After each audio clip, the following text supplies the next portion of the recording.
san 2022 jamana gafe u bien non l'essor bien minier le pays ou bien non même tel que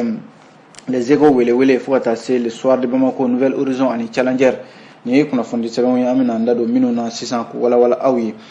amba dam ne mi o ye l'essor ye jamana ka face de semaine do aya jira ka fo mi ye jamana kuntigi colonel Assimi Goita ale konga deme ka nyeshin jamana deuma ayo o bara halsa o besena jiko nasrawla o ajarla ka fo anga sanve kalanso minumbe ko jibondo no e forager o damado sena ayo anga sanve kalanso nuna o wajira ka fo jibondo min dira anga sanve kalanso nyina jamana konala abise jibondo keme fla ani tan ani saba nyugonama ni o bora eno minye jamana kuntigi mimbe no e colonel jamana kuntigi mimbe no e France jamana kuntigi Emmanuel Macron limana o kai kuma do takanyeshi Mali jamana ma o ajarla ka fo minye Mali jamana ye aleye batakike kanyeshi Emmanuel Macron ma ka jabi ka fo yana kuma menu be boada no ye juguya kuma uni kangalo tagada Mali jamana na kwa ka dabla les sorio kuma fo o mana boy le pays bien non limana o pays kuma na pays ya jira ka fo niye cheba do ye mini aywa alekado anga député uchela ni o sente mawye aywa barawili kaw o de kala ni o ye barawili marabulu belajele oluko ko ni yadna oluma o mami bi se kata oluka kuma kan fo aywa conseil national de transition konala no ye sente mawye ko ye al Mustafa Sanoye alere député yake o ko wala sa kun ye bara do damne barawili marakono oluka se kato sena oluko ninga tegede ngoni nyeshine do al Mustafa Sanogo mabi ni o bora ye les échos wele bien non limana eko ya jira ka fo kisima sila ni do ko mako ba kisima ale de kera conseil malien des chargeurs maminu be nulu be don ba take ka bo Mali kono ya kata jamana ko ka nu be don ba take ka bo jamana ko ka kana Mali kono la ya aywa conseil malien des chargeurs o nyemogo o kura o de sugandile flene ni o ye aywa kisima sila ye kalata were kera sibiri temenina Bamako yanno amina ndado la 600 akalata ukera chogomina o mona boy le soir de Bamako fana kumana mi ye soir de Bamako e ako kuma nyogonya mi no be sena malini kurwar jamana che uka keleche ma binani konoto minu minana ya aya na kuma be sena Mali gouvernement koni ya ka felaw fo koni kurwar jamana ma temeno sirawi kuma tala ka fo ka finitigi nu ko blale ko balade alna sorla ko aya kuma nyogonya o be sena ni togo jamana bo barawla o mana boy no Nouvel Horizon bien non Nouvel Horizon a jira ka fo buru barakelaw minnu be buru la no e boulanger wi aya ku dobe o lu etle fla barabla do damne biere ka sabu ke ko farni gelera limano farni tseka san aya Nouvel Horizon yo kuma fo ami suraka kunchen mi o ele challengeri kuna foni misen dama do be challenger ko na la defu nyewndam o lu jabu bora kata se Mali ale sira no gara Mali ma kata Guinée ale porla ani ko bibina limana suguro gelale no kosebe anga sugu konnala amina ndado numbela jelela 600 ko wala awye o yana ngase numma amba damne ni fas de sememi ukama ko lesor limana lesor ya jira ka fo mi anga jamana kuntigi colonel Assimi Goita aywa ko aleka jidi jamana deuma halsa aba barala o ajalla ka fo forage no ye kolom bilibili bamnu be sin ka soro ka keina fo robinet limana ni ukama ko forage limana ko o keme fla ani tani saba o de sena Mali fantan nani bela jilife o ko minye forage minu sena kosanina ma ni olu sena anga sanve kalanso la ina fo kosaina forage minu sena kosaina abisi tan ani saba nyona de ma o ko kalanso mi flen nu kama ko faculté médecine d'odontostomatologie FM post ani école nationale d'ingénieurs ENI institut polytechnique rural de formation et de recherche appliquée IPR IFRA de Katibougou ani Badlabougou kulu sanflala limana kalanso minnu be yen non ko jibonto mi sena ye jamana kuntigi fe a be se 17 ma a jarla ka fo ni y'a bɛɛ fara ɲɔgɔn kan 17 ko campus min filɛ nin faculté de médecine et d'odontostomatologie la ani Point G min ye forage fila ka se 8 ma o sena yen nɔ min ye 8 o sena IPR IFRA la fila o sena campus universitaire min filɛ nin ye Badalabukaw fɛ yen baara in bɛɛ lajɛlen maa min tun b'a ko ɲɛma o ye colonel Asan Bajalo ale de tun bɛ baara in ɲɛma yɔrɔ ale de bɛ jamanakuntigi ka nin baara kofɔlen ɲɛma juma tɛmɛnen na lesɔrɔ ka fɔ la ayiwa nin baara in kɛra a koromakariw kɛra kɛrɛnkɛrɛnnenya la ayiwa a daminɛna yɛrɛ FM post n'o ye Ponge kulu sanfɛla in ye a daminɛna yen nɔ a jarala k'a fɔ min ye ministre min bɛ yen n'o b'an ka sanfɛ kalanso kunna ayiwa ni ɲininiw professeur Amadou Keita ale tun bɛ kɛnɛ kan ka taa se Senu colonel major Ousmane Dambele ale fana tun bɛ kɛnɛ kan yen nɔ limanaw ani sanfɛ kalanso ɲɛmɔgɔ caman olu bɛɛ lajɛlen tun bɛ kɛnɛ in kan yen nin b'a yira k'a fɔ ɲinɛ tɛna kɛ maa si kɔ jamanakuntigi ka nin dɛmɛ minnu filɛ n'o ye ka ji di jamanadenw ma ko sanfɛ kalanso kɔni olu filɛ nin ye k'u ta sɔrɔ a la nin ye min ye kalandenw yɛrɛ ka jɛkulu association des élèves étudiants du Mali AEM o ɲɛmɔgɔ ale fana ye folikanba de ta ka ɲɛsin jamanakuntigi ma a ko tiɲɛ yɛrɛ la nin ye olu nisɔndiya sabu n'i ye sanfɛ kalanso ninnu lajɛ limanaw gɛlɛyaba min bɛ yen ko jiko y'a la gɛlɛya dɔ ye sabu ko n'a fɔra k'a fɔ denmisɛnninw bɛ taa kalan na tile kurukara bɛɛ lajɛlen i tɛ ji sɔrɔ ka i mago ɲɛ a la ko nin na dɔ fara a la u ka min ye magoɲɛw kan ka ɲɛsin ji nasira ninnu ma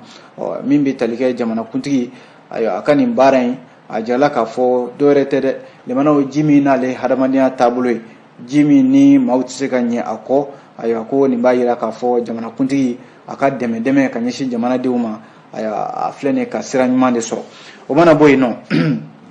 ale lesɔrɔ kelen ka kuma na limanaw ko Faransi jamanakuntigi ni o ye Emmanuel Macron Emmanuel Macron ni Mali tilanden ɲɔgɔn na halisa ko a na kɛ kuma dɔw bɔra da kuma minnu ma bɛn ka ɲɛsin Mali jamana ma kɔsa in na Mali gouvernement yɛrɛ y'o kuma in kɛ i n'a fɔ ayiwa kuma juguw de don ani nkalonw ka ɲɛsin Mali jamana ma min bɛ tali kɛ an ka ministre min bɛ yen n'o bɛ an ka mara cɛman bɔli kunna gouvernement yɛrɛ ka kuma lasela don colonel Abdoulaye Maïga kunungo ale tun bɛ jabaranisoba sanfɛ ka ɲɛfɔli caman kɛ communiqué min n'u k'a ma ko communiqué numéro 035 min kalanna juillet kalo tile 31 san 2022 an ka jabaranisoba sanfɛ furanjɛla fanga ale tɔgɔ la communiqué in de kɔnɔ kuma filɛ nin i mana ko gouvernement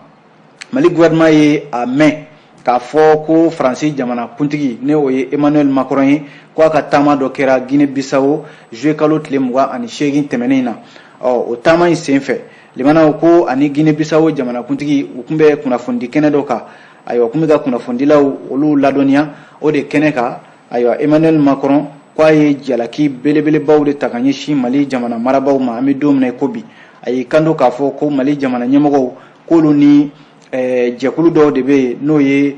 finitigi dɔw ye minnu ma lakodɔn n'o ye groupe paramilitaires ye k'u n'olu de bolo bɛ ɲɔgɔn bolo k'a sɔrɔ dun limanaw dalu t'a bolo k'a sɔrɔ dun fana a filɛ nin ka nin kuma min fɔ ko dɔwɛrɛ tɛ a bɛ fɛ ka gɛlɛya min bɛ Mali kɔnɔ ka dɔ fara a kan wa ani Mali siyaw olu ni ɲɔgɔn cɛ a bɛ fɛ ka gɛlɛya don olu ni ɲɔgɔn cɛ ko Emmanuel Macron Faransi jamanakuntigi a ka kuma min filɛ nin ka ɲɛsin Mali jamana ma ko foyi tɛ fo ka Malidenw yɛrɛ dama kari ɲɔgɔn na ani ka min ye Mali marabaw ka olu bila lahalaya dɔ kɔnɔ ka nkalon ta ka da u la nkalon min ni ani tiɲɛ bɔlen don nka tiɲɛ tɛ a la Mali gouvernement ka communiqué kɔnɔna la hali sisan gouvernement y'a jira k'a fɔ ni kuma min n'a bɔra Emmanuel Macron da kuma in olu b'a kɔn fo ka taa fɔ k'a kɔn tiɲɛ tɛ kuma in na wa k'u bɛ diɲɛma ladɔnniya ani Maliden bɛɛ lajɛlen k'a fɔ ko nin jalaki minnu bɔlen filɛ nin Emmanuel Macron yɔrɔ ka ɲɛsin Mali jamana ma ko dɔwɛrɛ tɛ ko a bɛ kɛ sababu de ye ka Mali siyaw yɛrɛ dama k'olu bila ɲɔgɔn na minnu bɛ sigi la san 100 caman minnu ka sigi ka di minnu bɛ yen ni jamana kɔnɔna la yan limanaw san caman ayiwa foyi ma don u ni ɲɔgɔn cɛ fo bɛn ni kelenya limanaw Mali kɛra jamana min bɛ yen n'a fɔra k'a fɔ hadamadenya sun o taara Mali kɔnɔna la yan n'a fɔra k'a fɔ ko diɲɛ jɛrɛbaw n'o ye empire ye o dɔ bɔra Mali la yan ko Mali tɛ se ka kɛ jamana ye k'a fɔ k'a b'a denw fara ko ni maa min kɛra Mali fɛ ka tɛmɛ Malidenw kan e na kɛ maa wɛrɛ ye an bɛ don min na i ko bi ko Faransi jamana ɲɛmɔgɔ n'o ye Emmanuel Macron ye k'a k'a bila hakili la k'a fɔ ale ka jamana n'o ye Faransi ye u ye waleya min kɛ don tɛmɛnenw na ka ɲɛsin Rwanda siya dɔw bɛ yen n'u k'a ma ko Tutsiw olu ni ɲɔgɔn cɛ ko hali sisan diɲɛma bɛ ka misigi o baara in na yɔrɔ ko fagaliba min kɛra tutsiw olu ni ɲɔgɔn cɛ ko maa wɛrɛ tun to o ko ɲɛma faransi jamana de tun bɛ k'o baara kɛ Mali gouvernement ka communiqué in kɔnɔna la l'essor kɔnɔna la jaralen k'a fɔ ko u b'a ɲini ko ni ɲɔgɔnna kumaw de bɔra u ka jamana da a waati tɛmɛnen ninnu na o kɛra sababu ye Mali ye faransi ka ambassadeur u ka lasigiden min bɛ yan k'o gɛn u ka kunnafonidila minnu bɛ yan France 24 ani radio France International olu fana gɛn ko sabu olu kun ɲɛ bɛ min na o ye k'a fɔ radio min bɛ yen n'u kama radio 2000 Colline min tun bɛ Uranda jamana kan ni o kuma bɔr'o da o kɛra sababu ye fagali caman bɔr'o la ko radio France International de fana tun bɛ k'o baara kɛ Mali la yan ko u sɔmina o la u ka sɔrɔ ka radio France International gɛn ko o ma o makaron bɔ halisa a bɛ Mali nɔfɛ i mana kuma minnu bɛ yen ni kuma minnu tɛ tiɲɛ dalu t'a bolo ka olu ta ka ɲɛsin Mali jamana ma Mali gouvernement y'a jira k'a fɔ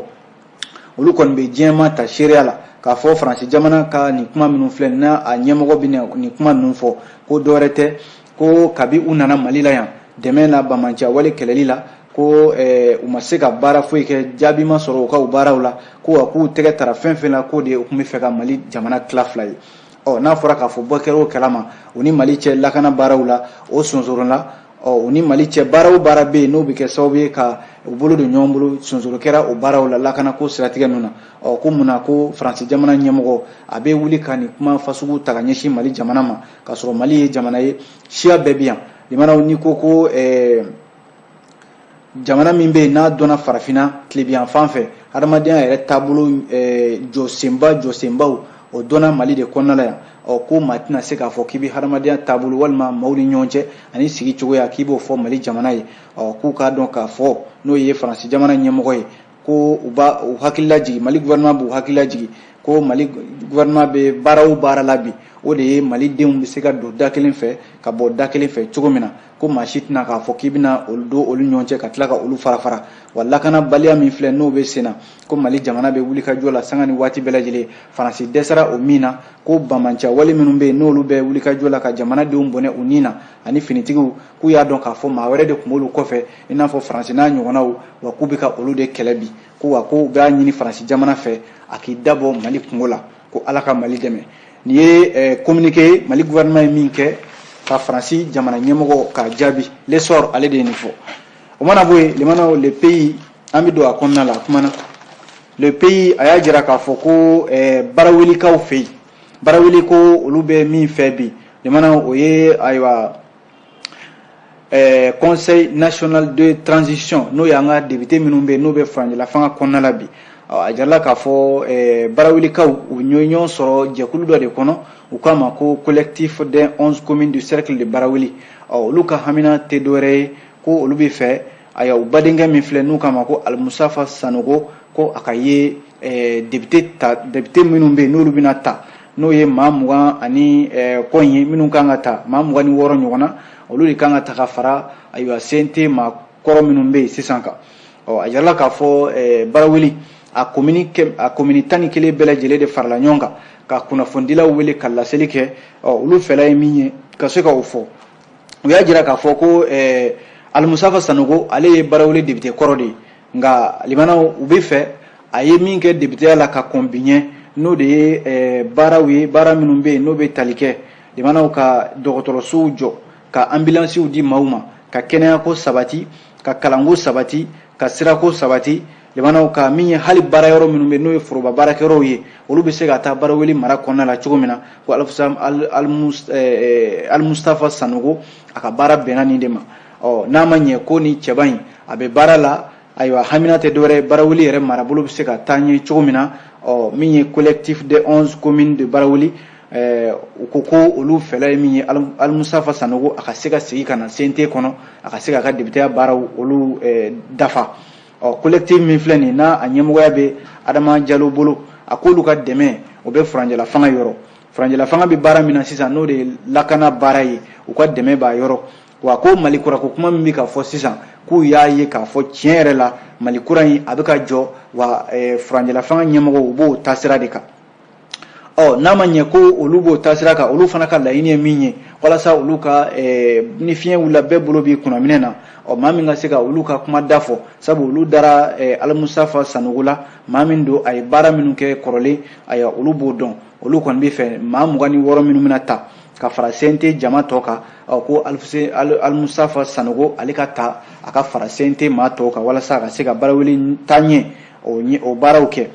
min ye Adama Jalo ka kuma tɛmɛnen kɔfɛ Mamadou Sisoko Kɔnɔbugu commune kɔnɔna la ale fana ka kuma kɛra o kelen ye a ko Alimusafa Sanogo ni ko ne ye ɲɛtaa fɔ ka ban ayiwa ina Alimusafa Sanogo tɔgɔ fɔ o la sabu baara o baara kɛra olu ka commune kɔnɔna la limanaw ko a ma fɔ a kɔ wa a ye baara fɛn fɛn kɛ musow olu dɛmɛni na Madame Fatumata Keita ale fana y'i da don o la ko musow kɔni bi na tiɲɛ yɛrɛ la baarawele cercle kɔnɔna la ayiwa dɛmɛ o dɛmɛ mana na ko k'a ta ka ɲɛsin musow ma Alimusafa Sanogo i b'a sɔrɔ a b'o i ɲu o dɛmɛ kɔrɔ ka ɲɛsin musow ma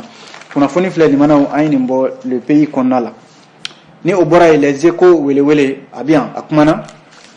limanaw écho y'a jira k'a fɔ ko Kisima Sila ko ale kɛra ale ye garijɛgɛ sɔrɔ ka kɛ conseil malien des chargeurs o ɲɛmɔgɔba ye Kisima Sila min ni ale de tun bɛ ayiwa CMC o kɔnɔna la limanaw trésorier général de tun don n'o y'u ka wari marala ye nka limanaw dakan ye tiɲɛ ni maa min bɛ yen ni ɲɛmɔgɔya ala y'a da i bɔgɔ la foyi t'a bali i bɛ k'a ye o de la conseil malien des chargeurs n'o ye doniba tala minnu bɛ yan n'u bɛ donibaw ta ka bɔ an ka jamana kɔnɔ ka taa n'a ye kɔ kan minnu fana bɛ doni ta ka bɔ n'a ye jamana kɔ kan ka na n'a ye Mali la yan olu ka kuluba o de tɔgɔ ye ko conseil malien des chargeurs ko Kisima Sila ale de kɛra o ɲɛmɔgɔba ye ko nka limanaw a ma nɔgɔya dɛ kalata in ma nɔgɔya les échos ka fɔ la a jirala k'a fɔ kalata min kɛra sibiri tɛmɛnen na ayiwa a taara laban fo su jamanen fo nɛgɛ kanɲɛ fu falaki waati n'o ye minuit waatiw ye o ka sɔrɔ k'a dɔn maa min kɛra ɲɛmɔgɔ ye kalataw tɛmɛnen kɔfɛ a yira k'a fɔ jaabi min bɔra la maa 100 ni maa 53 olu de ko olu sɔnna ayiwa Kisima Sila n'u kama ba Kisima ale ka kɛ CMC ɲɛmaa ye a tɔɲɔgɔn ni ani maa min tun bɛ ka ko in ta u ni ɲɔgɔn cɛ n'o ye Burama Mikuro ye maa 81 ɲɔgɔn na olu fana sɔnna Burama Mikuro ye yɔrɔ maa 100 ni maa 53 ani maa 81 min ka ca o dɔnnen don maa 153 tigi o de ye Kisima Sila ni bɛɛ kama ba Kisima ayiwa ale de kɛra jɔnjɔntigi ye limanaw an bɛ don min na ko bi nka kalata in ko a taara laban fo nɛgɛ kanɲɛ fu falaki la o y'a sɔrɔ kumaw cayara samasamaniw cayara sabu ni cakɛda min filɛ n'u kama conseil malien des chargeurs a ɲɛmɔgɔya limanaw a kalataw a ma nɔgɔn nka min kɛra nin ye ayiwa ko foli dara a kan dɛ sabu a kɛra mankan ma bɔ a la samasamani ma bɔ a la hali n'a sɔrɔla baaraw kɔni olu janyana ba Kisima Sila ko yana a ka kɛ CMC ɲɛmaa ye a ka layiduw la a kun y'a jira k'a fɔ yana ale ka kɛ ayiwa ɲɛmɔgɔ in ye n'o ye CMC ɲɛmɔgɔ ye o ye k'a fɔ ko n'a kɔni nana limanaw a bɛ nafolo dɔ ta san kɔnɔna la CMC mago bɛ jɔ min na u bɛ se ka u yɛrɛ ka sɛgɛsɛgɛliw kɛ CMC kɔnɔna la ani jamana cakɛda minnu bɛ yen i n'a fɔ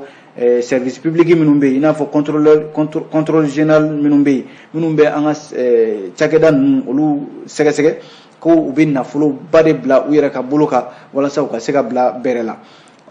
baara filanan ye min ye k'u bɛna fɛɛrɛ a yɛrɛ ko ten k'a bɛna fɛɛrɛ dɔw bila sen kan fɛɛrɛ minnu bɛ yen u yɛrɛ cakɛɲa minnu bɛ yen i n'a fɔ chambre de commerce et d'industrie du Mali CECIM ani conseil malien des transports routiers CMTR ko n'olu bolo bɛna don ɲɔgɔn bolo ka se ka baaraw kɛ ɲɔgɔn fɛ ba Kisima Sila k'a kun ye nin layiduw ta bamananw ko ten ko n y'a fɔ ani n k'a kɛ a bɛɛ lajɛlen kelen a kɔni y'a fɔ a tɔ tora sa ka layidu dafa ko bureau min n'a y'o sigi maa 7 o b'o kɔnɔna la ɲɛmɔgɔ yɛrɛ o ye Kisima Sila ni bɛɛ ko a ma ba Kisima a ka danga fɔlɔ o ye Jean Dako ye danga filanan o ye Umaru Ɲagando ye wari marala trésorier général Burama Mikuro trésorier o ka dankan o ye Sulemani Fofana ye secrétaire aux relations extérieures Seku Masire Sila laban secrétaire à la communication n'o ye u ka kunnafonidila ye Bakari Isa Keita Seydou Fane ale de ni fasiri kɛ limanaw an ye nin bɔ les échos welewele kɔnɔna na o bɔra ye min ye le soir de Bamako an bɛ don ale kɔnɔ fasiridi sɛbɛn y'a jira k'a fɔ ko Mali gouvernement ko ayiwa n'a ma ɲɛ k'a fɔ Côte d'Ivoire ka kɛlɛcɛ maa 49 minɛna Mali la yan u sugu ma dɔn u nana mun yan o ma se ka dɔn u nana ci min yan o ma se ka dɔn Mali ko k'a b'a ɲini Côte d'Ivoire jamana fɛ fɛn dama dɔ limana soir de Bamako kɔnɔna la bi Mali jamana y'a jira k'a fɔ n'a ma ɲɛ k'a fɔ u ka ni kɛlɛcɛ ninnu Côte d'Ivoire jamana de ma se ka ayiwa sɔn a ma k'a fɔ u ka ni kɛlɛcɛ ninnu nakun jɔnjɔn min yir'u la a ma sɔn k'o fɔ halisa Mali jamana ko a ko ka nɔgɔn Côte d'Ivoire jamana ko a bɛ ɲini u fɛ u k'a fɔ diɲɛma ɲɛna k'a fɔ ko u nimisara u ka ni finitigi minnu bɛ yen n'u y'u bila ka na Mali la yan ayiwa k'a sɔrɔ n'u ma na sariya kɔnɔ u nana jamana kan jamana min bɛ yen n'a a ka yɛrɛma hɔrɔnya b'a bolo jamana min bɛ yen fana n'u nana a jamana kan k'a sɔrɔ ni bɛn ani keleya o de ɲininen don yan u kana kɛ sababu ye ka o bɛn ni keleya ka sen tereke u ka bɔ diɲɛma ɲɛna k'o fɔ diɲɛma ɲɛna filanan ye mun ye ko Mali b'a ɲini Côte d'Ivoire jamana fɛ u k'a fɔ fana Mali jamana ka bɛn ni keleya ani malidenw ni ɲɔgɔn cɛ u ka bɔ k'a fɔ diɲɛma ɲɛna k'a fɔ u b'o baara la o bɛn ni keleya Côte d'Ivoire kana kɛ lamu ye ka farali kɛ a ka kɛ miseli ye ka kalali kɛ wa teriya ani bonya ani sigiɲɔgɔnya min bɛ Mali ni Côte d'Ivoire ni ɲɔgɔn cɛ ko Côte d'Ivoire jamana ɲɛmɔgɔw a ɲininen don u fɛ ayiwa u ka bɔ k'o kuma fɔ ni laɲini damadɔ Mali jamana de y'o ɲini Côte d'Ivoire jamana fɛ nka Faransi k'u ka mafalenba dɔ bɛ yen n'o y'u ka diplomate kɔrɔ dɔ ye Nicolas Norman ale yɛrɛ ka bɔlɔlɔ dɔ n'o ye Twitter ye o sanfɛ ale ko kalo tile 30 tɛmɛnen na ko a na kɛ ayiwa min ye Côte d'Ivoire jamana ye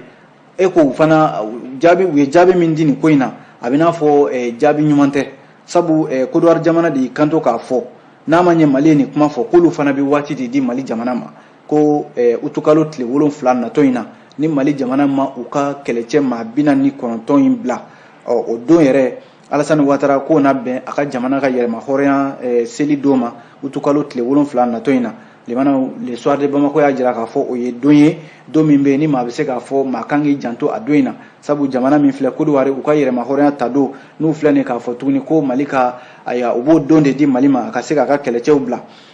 limana ko Côte d'Ivoire jamana ka jaabi kɛra mun ye ko kura ko ni u ma na Mali m'u ka kɛlɛcɛw bila ko dugu 92 ɲɔgɔn na o de bɛ n'i bɛ taa Côte d'Ivoire o b'o sira in kan ye k'u bɛ courant tigɛ a bɛɛ la ka bɔ Sikaso ka taa fo ka bɔ Bamako ka taa Sikaso ka tɛmɛ ka taa fo Côte d'Ivoire jamana kan a dugu bɛɛ lajɛlen limana k'u bɛ courant tigɛ a bɛɛ la o kuma fɔlen ja Mali jamana yɛrɛ sigin tɛ k'o ko lajɛ aya ministre min bɛ yen n'o b'an ka courant ko ni dugu jukɔrɔ nafolo kunna k'ale ye wulikajɔ kɛ a jarala k'a fɔ ko courant so minnu bɛ yen n'o ye groupe électrogène ye ko caman de bɛ conteneur kɔnɔ a bɛɛ lajɛlen kelen-kelenna ye mégawati 200 ɲɔgɔnna ye ko o falen bɛ conteneur la dɛbɛdɛbɛ o bɛ ka bɔ Mauritanie Nouakchott Faba la n k'a fɔ Mauritanie Faba Nouakchott ka Bamako sɛgɛrɛ yan nɔ a jarala k'a fɔ yɛrɛ ko groupe électrogène ninnu dɔw yɛrɛ sera yan ka ban n'a ma ɲɛ k'a fɔ Côte d'Ivoire k'a ko k'a bɛ courant tigɛ Mali la ko Mali jamana fana y'i labɛn k'o ko in kɔnɔ o groupe électrogène ninnu a bɛ se 50 ɲɔgɔnna ma ko n'o fana nana n'a ma ɲɛ ko courant tigɛ bɛ kɛ jamana a kɔlɔlɔ bɛ bonya dɛ nka Mali jamana ko k'ale fana b'i jija courant tigɛ in a kana se ka kɛ kɔlɔlɔ ye an ka jamana ma kunnafoni filɛ nin limanaw le soir de Bamako n'an bɔra yen an bɛ don Nouvelle Horizon kɔnɔna la limanaw Nouvelle Horizon y'a jira k'a fɔ Mali buru feerelaw ani buru dilannaw n'o ye boulanger ye k'u ye tile 2 baara bila u y'o kɛ a daminɛna bi ntɛnɛn yɛrɛ ka sababu kɛ ko limanaw farini tɛ se ka san caman de farala farini bɔrɔ ka bi farini bɔrɔ min n'a tun bɛ feere ayiwa 5000 ko bi o bɛ feere de 5600 ko buru dilannaw n'o ye boulanger ye ko olu tɛ se ka to ni gɛlɛya kɔnɔ ka buru feere ka tila ka tɔnɔ sɔrɔ a la u y'a jira k'a fɔ ayiwa buru bilama ayiwa n'a fɔra k'a fɔ olu b'a buru bɔrɛ san 5600 walima yɔrɔ dɔw la yɛrɛ 5200 yɔrɔ dɔw fana na 4400 limana o n'a ɲɔgɔnna caman k'u tɛ se ka buru kala feere dɔrɔmɛ 50 o dun gouvernement kun y'a ɲini u fɛ ko buru kala kana tɛmɛ dɔrɔmɛ 50 kan min ye buru dilannaw ye dɔw a bɛɛ tɛ nka dɔw bɛ yen nɔ olu de ka kumakan kɛra nin ye u y'a jira k'a fɔ o de sababu la buru ka se ka a dilanli yɛrɛ jɔ olu b'u jɔ fɔlɔ ko ministre min be no be anga ayo jago ko ni usine ko kuna ko o kun la selike kabi mekalo tile mugani woro temenina ka fo ko ayo buru glanaw u ka buru songo u ka jigi ka beni jamana denw ye buru kala ka fere dorome biduru nga jala ka fo o baran buru glanaw ko lutina se ka to o ka sabu dobi ka farafarni ka mi ye ministre ye ale tika i kun korota ka beni o ye atika kala do i ɲena ka beni o gɛlɛya in fana ye yalima cogo di olu bɛ se ka farni san da gɛlɛya la ka tila ka buru feere nɔgɔya la ko o tɛ se ka ɲɛ k'olu kɔni mun y'a ɲini ka ministre yɛrɛ ye a mɛnna walasa u ka se ka kuma nin ko in kan ko u ye chambre de commerce et d'industrie du Mali CECIM u y'u n'o ɲɛmɔgɔw ye ɲɔgɔn ye u ni buru dilannaw bɛɛ lajɛlen ye ɲɔgɔn ye ko nka an bɛ don min ko bi Mamadu Amadu Tunkara ale yɛrɛ ye boulangerie tigi ye a ko nin n'a ɲɔgɔnna ayiwa n'a fɔra k'a fɔ ministre min bɛ yen n'o b'olu kunna u b'o ɲini ka dɛsɛ u n'o sen tɛ ka ɲɔgɔn ye hali min ye directeur général de la concurrence et de la consommation DGCC o ɲɛmɔgɔ limana u y'o fana ɲini ka dɛsɛ u n'o ma se ka ɲɔgɔn ye n'a ma ɲɛ k'a fɔ olu ka ɲɛmɔgɔ ministre n'a ka maaw u ma se ka ɲɔgɔn ye k'olu na baarabila kɛ fɔlɔ tile fila baarabila yana a ɲɛ ka sɔrɔ limana o de ye kuma yɛrɛ ye an ye min bɔ nouvelle horizon ale kɔnɔna la an b'a kuncɛ ni min ye teliya la limana ko Laginɛ y'a ka dayɛlɛ kokura Mali ye ka tila ka nɔgɔya k'o kɛ Mali ye a jarala k'a fɔ tile 10 o de kun dira Mali jamana ma ko an ka doni minnu bɛ yen n'o bɛ Guinée port la ko ka taa olu ta Mali gouvernement ana kɛ u ye kuma ɲɔgɔnya tɛmɛ u ni Guinée ɲɛmɔgɔw cɛ o kɛra sababu yɛrɛ ye ministre min bɛ yen n'o bɛ an ka sirabakow kunna ale ye taama kɛ juillet kalo tile 20 a n'a tile 22 la Guinée faaba la Conakry walasa ani ayiwa Guinée ɲɛmɔgɔw ka se ka faamuya sɔrɔ nin ko in na a jala k'a fɔ Mali chambre de commerce et d'industrie du Mali ani Guinée ta u sera ka ɲɔgɔn ye ani chauffeur ani ayiwa jɛkulu minnu bɛ yen n'olu bɛ ɲɔgɔn sɔrɔ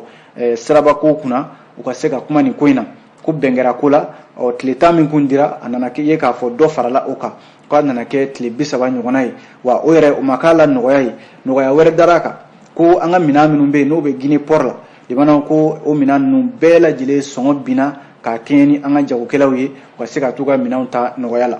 o y'o fanfɛla ye limana o min ye challenger kelen ka kuma na san laban ɲɔgɔnda min bɛ yen defukɛlaw de ko don diplôme d'études fondamentales ko defu kɛra ɲinan a jaabiw bɔra limana ko nka defu sɔrɔba a ma caya ɲinan dɛ sabu ko 100 sara o 100 sara ayiwa maa min kɔni defu sɔrɔ ɲinan e ko ayiwa murumuru 81 o b'a jira k'a fɔ a dɔgɔyara ni salanko ta ye min ye ɲinan defu ye maa 223 ani maa 244 olu de kun y'u kanbɔ nka olu cɛla ayiwa maa 209 ani maa 7 ani maa 5 olu de ye garijɛgɛ sɔrɔ ko 100 sarada maa 47 ani murumuru 86 olu de ye jaabi ɲuman sɔrɔ ka kɛ ni i n'a fɔ k'a da sanko ta la o b'a jira k'a fɔ jigi kɛra ni murumuru 20 ani 81 de ye i n'a fɔ fasiri b'a lakale cogo min na limana o b'a jira k'a fɔ ɲinan defu san 2021 ani san 2022 ko caman de bɔra la ka sababu kɛ mun ye ministre ale ka wulikajɔ ministre min bɛ kalanko kunna ko bɛɛ ka jaabi sɔrɔ jaabi min ye i halala ye limana an b'a kuncɛ ni min ye o ye sugaro ko kibaruyaw ye challenger kɔnɔna la challenger y'a jira k'a fɔ tiɲɛ yɛrɛ la ko sugaro tɛ ka sɔrɔ an ka suguw kɔnɔna la bi ko n'i ye jateminɛ kɛ sugaro bɔrɛ bi 6,000 ani 7,000 ani 600 limana ko sugaro bɔrɛ b'o de la bi sugaro bɔrɛ wɛrɛ tɛ dɛ kilo 50 a jala k'a fɔ ko tiɲɛ yɛrɛ la nin kɛmɛ gɛlɛyaba de an ka jamana in kɔnɔna la yan hali n'a sɔrɔla yɔrɔ sugaro ale ye fɛn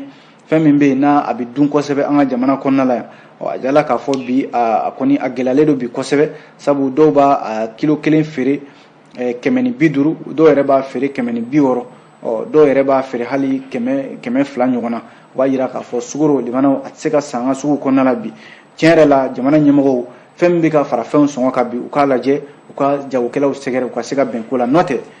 jamanadenw ta kɛra la kɔlɔlɔ ye dɛ challenger de ye nin fɔ limana a bɛ dansigi kɛ kunnafoni sɛbɛnw lakali la ni ala sɔnna an na ɲɔgɔn sɔrɔ a sini gafe kuraw mana bɔ k'o lakali aw ye ladira kɔnɔ a k'an bɛn diɲɛ waati wɛrɛ